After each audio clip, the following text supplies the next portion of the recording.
So how does a person know when, maybe I need to file for bankruptcy?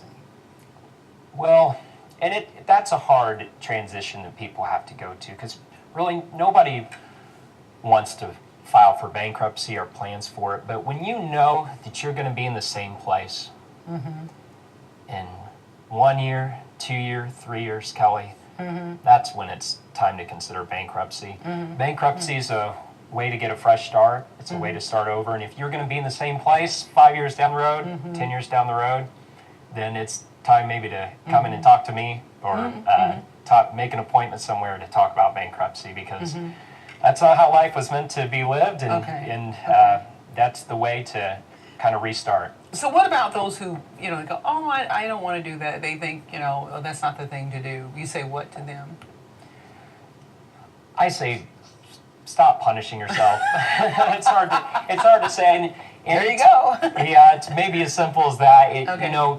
You're just putting the burden on yourself, and if it's not going to get better, then just do what you need to do, and then you can help your family. Then you can do the things you've been wanting to do in your life, and it'll get a lot better. So what are the signs then? How do you know it?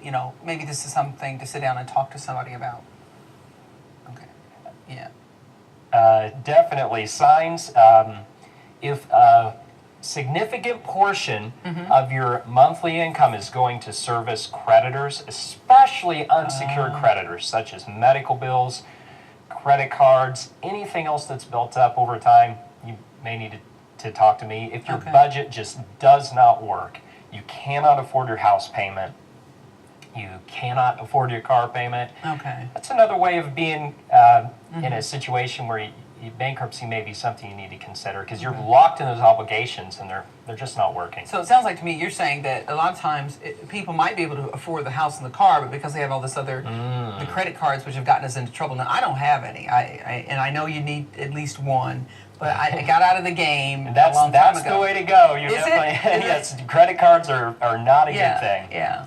Have them work for you. Don't work for them, and that's where most people get to. And it's interesting because you see the younger generation come up and they haven't gone through that, but after you've lived through it, you're like, oh, I don't like that, and I don't want to deal with that, and it just kills me to pay those high interest rates, and so and it seems to me smarter to get an equity line of credit, but at 2% than to go and pay 30% on a credit card. So I don't even know what the rates are now, because I haven't had one in so long. They're bad. They're in the teens, 15, 18. They always jump straight up almost to 25 when you go into default. Okay.